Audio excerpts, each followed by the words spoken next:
Hello crafty friends, it's Courtney Brickner, the CV behind the Crafty Brick.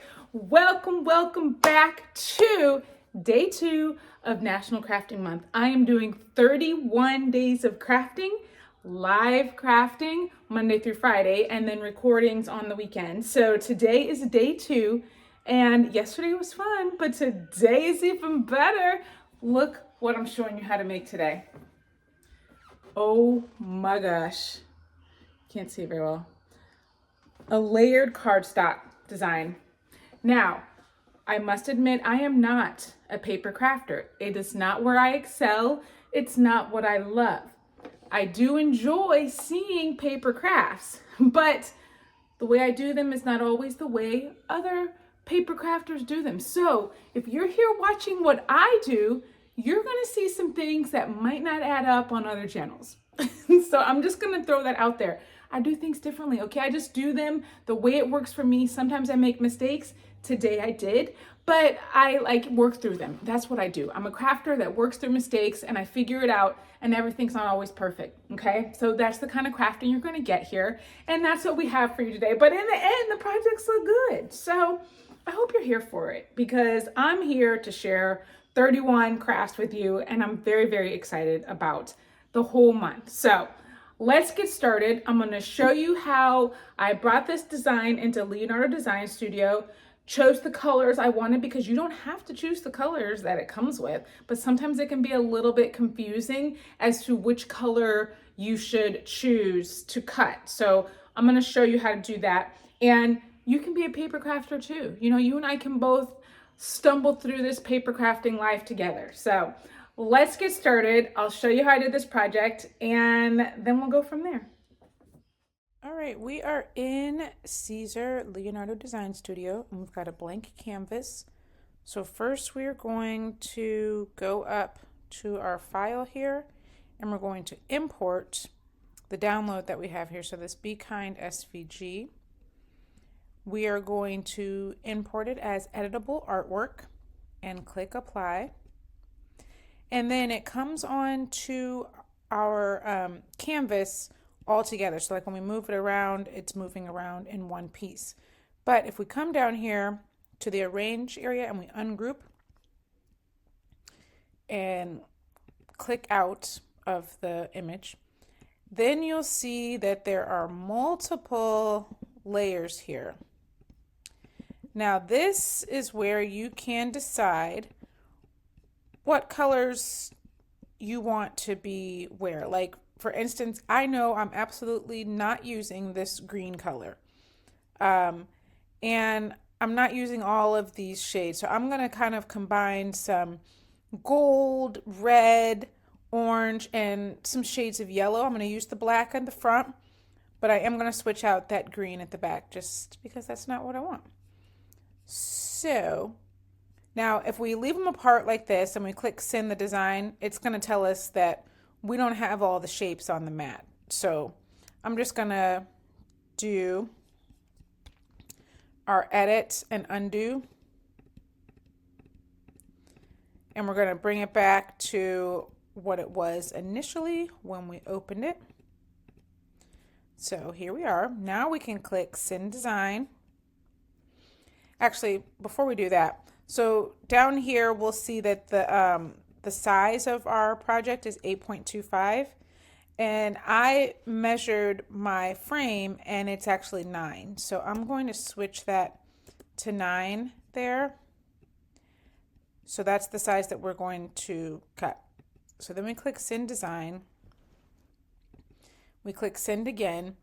Now this is the part that can get a little bit tricky, because it's not printing out in the exact order of what your colors might be. So it's got here, this is going to be what I'm going to be using for black. This is going to be the front one.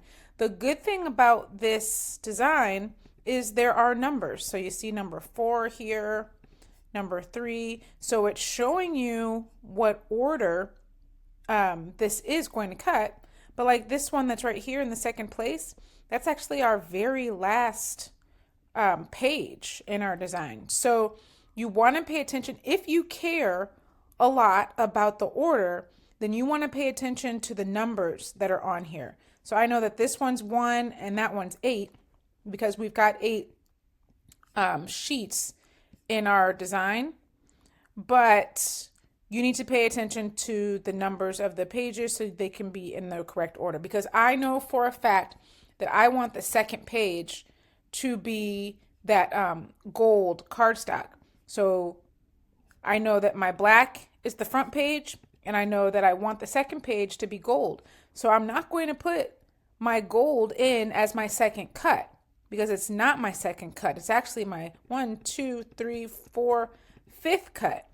So just make sure you pay attention to the order of your paper. So what I do is I line up all my paper in the order that I want it to be in my design, and then I use that to see what number that corresponds with for the cut.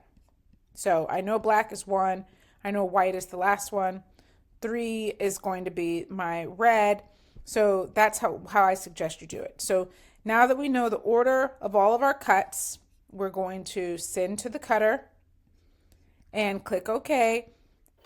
One important thing I do know when working with cardstock is that you got to make sure that your cut settings are correct and your blade is nice and sharp so it can cut through that cardstock. I wanted to try and make sure that I had the right cut settings. For some reason, I was having some issues with my test cut. So I switched out my blade, made sure the depth of the blade was good.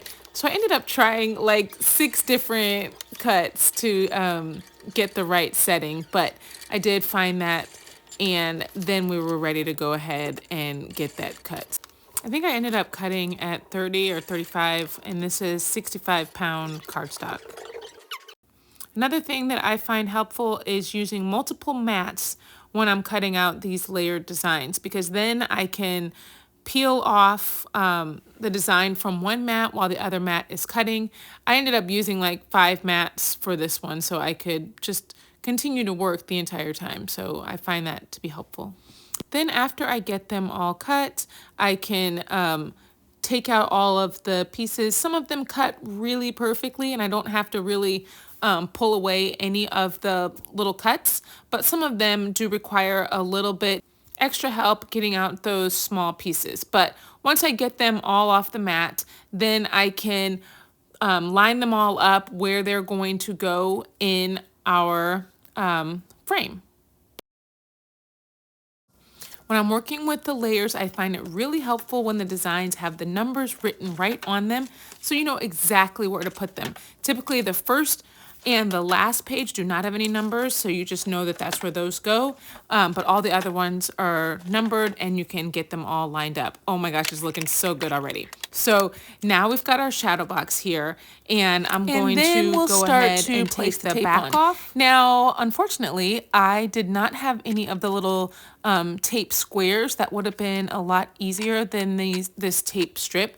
And this is the only amount that I have, so I'm gonna have to put smaller amounts for the rest of this. I try to put it in the corners and the centers of each side so that it lays, you know, apart from each other and gives it that depth when it all gets lined up together.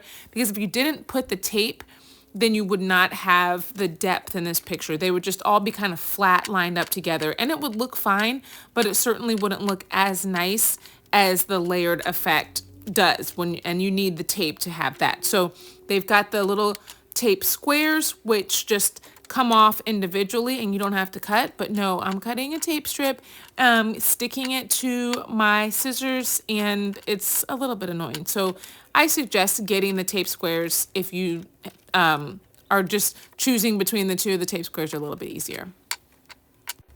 It's coming together very, very nicely though. I am loving the way these colors are looking. I can't wait to see what this gold glitter looks like on top of this red. I just think the way that it's going to pop is going to be so nice. And then against the black, oh my gosh, this is looking so great. I love that I chose the white for the back because I like that better than the green. But like I said, you can choose any colors you want. Don't be tied into what the design is. Don't pay attention to the blue that's behind the curtain. I didn't have any white cardstock, so I just used this blue because sometimes you just got to work with what you have. But here's where I ran into my problem. I was trying to put the back on after I put the cardstock in, and it wasn't actually closing. Well, I made a little bit of a mistake, and I didn't account for the size of this. I measured this, which is the back of the shadow box, so it doesn't fit in there with that. So maybe we will put it in like that. Let's see if this can work. So measure from the insert, not the back frame. But it looks really good. Let's just see if we can get this on here.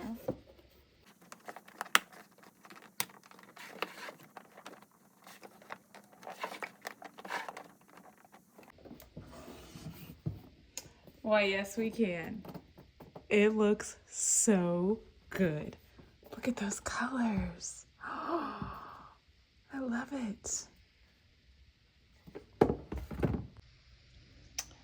Look at that. I love the glitter. I love the whole combination. It's so good. It's just a little bit big because look, it's going up against the edge there and up against the edge here. But you know what? I think it's fine. Next time I'm gonna make it just the size that the file came with instead of changing it to 9 because it's not really 9, but I am extremely happy with it. All right, friends, that was very, very fun. I hope you enjoyed this day today. I'll be back tomorrow. Tomorrow's gonna be live and it will be at 10 a.m. Every single day it's gonna be at 10 a.m. So just plan to join me here if you can. I know some people have to work and you gotta do that. You gotta pay the bills. So just catch the replay. But there's gonna be a playlist. So if you have missed anything, check the playlist and go from there. But if you're liking this series, please don't forget to like, subscribe, turn on the notifications, share it with a friend that you think might like it as well. And we're just gonna keep rocking and rolling through the month of March for National Crafting Month. So I will see you tomorrow. And until then, stay crafty, my friends. Bye.